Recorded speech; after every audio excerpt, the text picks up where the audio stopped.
नमस्कार साथियों, NMF news देख रहे हैं आप। आपके साथ मैं हूं अनुपम प्रसून।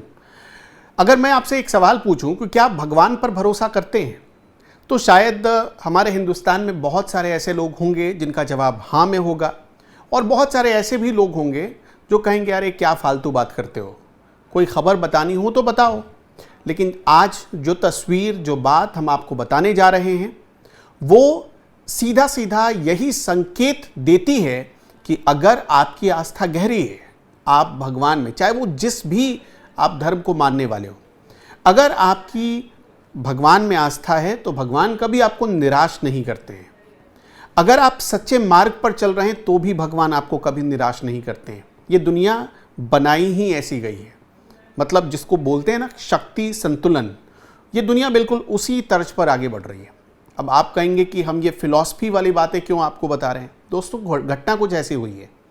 हिंडनबर्ग केस आपको याद है, बहुत भारत को नीचा दिखाने के लिए और भारत की एक सबसे शक्तिशाली ऐसी एजेंसी आप कह लीजिए या ऐसी कंपनी कह लीजिए जिसको बदनाम करने के लिए अमेरिका की एक कंपनी ने हजारों हथकंडे अपनाए और उन सारे हथकंडों को नैरेटिव बनाकर भारत में कुछ लोगों ने इतना प्रचार प्रसार किया जिससे वो एक खास फैमिली, एक खास व्यक्ति को बदनाम कर सके।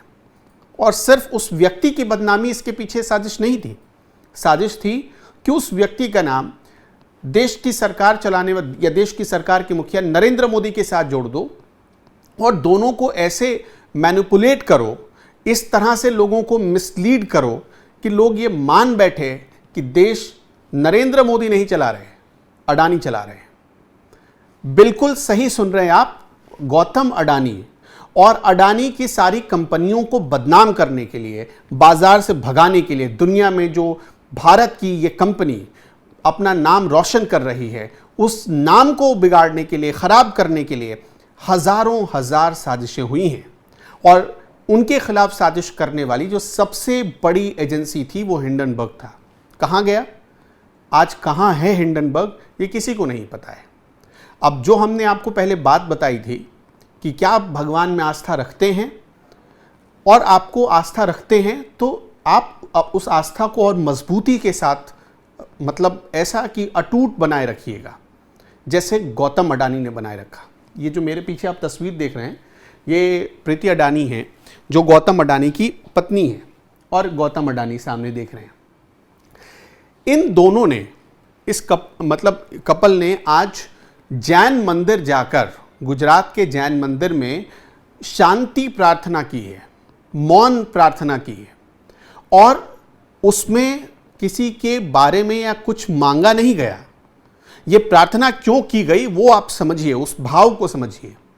ये पूजा या प्रार्थना जैन मंदिर में गौतम अडानी और उनकी पत्नी ने इसलिए की ताकि इस पूजा से ठीक 24 घंटे पहले सेबी ने हिंडनबर्ग के मामले में जो आरोप लगे थे गौतम अडानी के ऊपर, उन सारे आरोपों को खारिज करते हुए एक दाग भी नहीं पाया अडानी की सारी कंपनियों पर, एक भी कोई दाग नहीं पाया।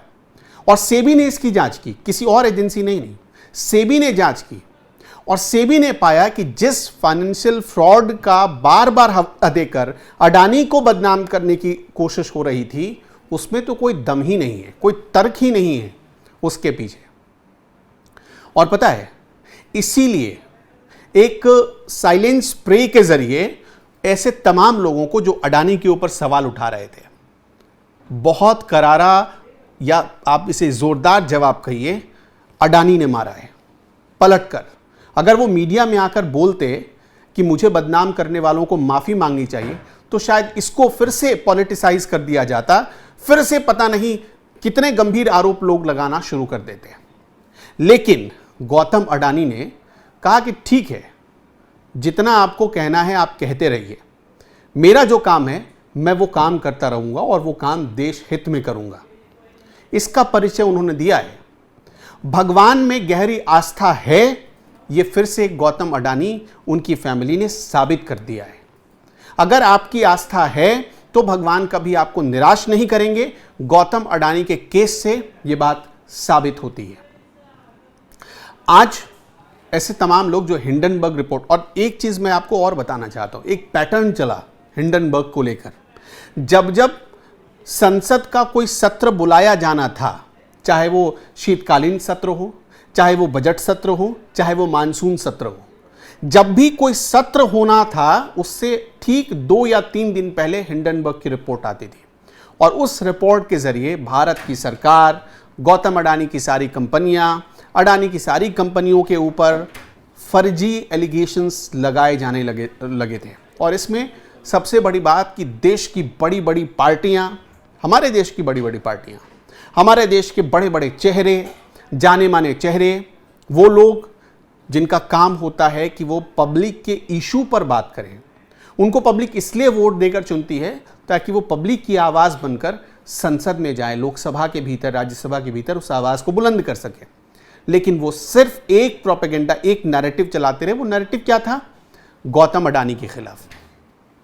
और इसीलिए आज साइलेंस प्रे के जरिए गौतम अडानी, उनकी फैमिली ने एक करारा जवाब दिया है कि आप चाहे जितने भी कीचड़ उछालते रहिए, हम चुपचाप आपको इसी तरह जवाब देते रहेंगे। अभी आपने वो खबर तो ज़रूर सुनी होगी, अडानी के ऊपर जितने एलिगेशंस लगाए गए थे, जितने कुछ ऐसे सोशल मीडिया इन्फ्लुएंसर हैं जो खुद को कहते तो पत्रकार हैं, लेकिन उन्होंने इतने फेक वीडियोस बनाए, बिना सिर पैर के आरोप लगाए।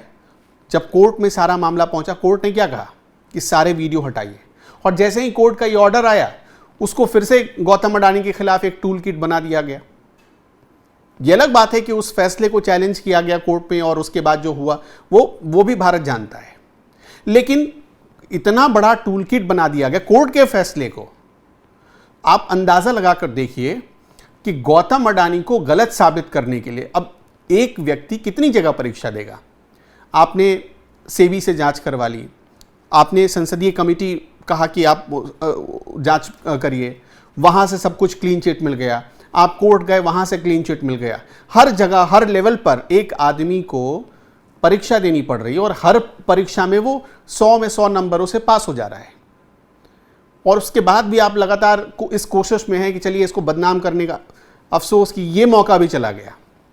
तो वही साबित किया है आज गौतम अडानी के परिवार ने कि अपनी आस्था को अटूट बनाए रखिए। अगर आप सच्चे हैं, अगर आपने किसी का कुछ नहीं बिगाड़ा, तो भगवान भी आखिर में आपकी मदद करेंगे, परिणाम आपके हक में आएगा। इसलिए इस कहानी से एकमात्र यही सीख मिलती है कि आपके लिए स्थितियां बुरी हो सकती हैं, परिस्थितियां बिगड़ सकती हैं, लेकिन सच्चे राह पर चलने वाले व्यक्ति को कभी निराशा नहीं मिलती। रिजल्ट हमेशा आपके फेवर में आता है। दर्शकों, आपका इस पर क्या कहना है? गौतम अडानी को ये जो जीत मिली है, सेबी की जांच में क्लीन चिट मिली है, इस पर आप क्या कहना चाहते हैं? और गौतम अडानी को जो बार बार कुछ लोग टारगेट करने की कोशिश कर रहे हैं, देखिए पूरी दुनिया में भारत की कोई कंपनी इंफ्रास्ट्रक्चर डेवलपमेंट के मामले में, और ख़ास तौर पर पोर्ट और एयरपोर्ट डेवलपमेंट के मामले में मील का पत्थर साबित हो रही है, तो वो सिर्फ अडानी की कंपनियां हैं। और दुनिया को ये बात चुभ रही कि एक भारतीय कंपनी ऐसा कैसे कर सकती है, क्योंकि दुनिया को तो आदत है, भारत को मजदूरों का देश देखने में उसको मज़ा आता है। तो वो ये पचा ही नहीं पा रही है, दुनिया के बड़े बड़े देश ये पचा ही नहीं पा रहे हैं कि बताइए भारत की एक कंपनी या भारत का कोई उद्योगपति ऐसा कैसे कर सकता है। सारा खेल इसका है, इसलिए सारा नैरेटिव फैलाया जा रहा है। और जबरन कुछ लोगों ने नरेंद्र मोदी के साथ नाम जोड़ दिया, जबकि सच्चाई यही है कि जहां आज कांग्रेस गवर्नमेंट है, वहां भी गौतम अडानी के प्रोजेक्ट चल रहे हैं, अडानी के प्रोजेक्ट चल रहे हैं। और जहां बीजेपी की गवर्नमेंट है जिन स्टेट्स में, वहां भी उनके प्रोजेक्ट चल रहे हैं। तो ये सारा जो खेल है, ये राजनीति आपके सामने इसलिए करती है कि आपको वो दिग्भ्रमित कर सके, मिसलीड कर सके। लेकिन आपको हमेशा सही जानकारियों के साथ चलना है, और इसी तरह आप चाहे जिस पर भी भरोसा करते हैं, जो भी काम करते हैं, उसको मन से, ईमानदारी से करते रहिए। आपको सफलता निश्चित तौर पर मिलेगी।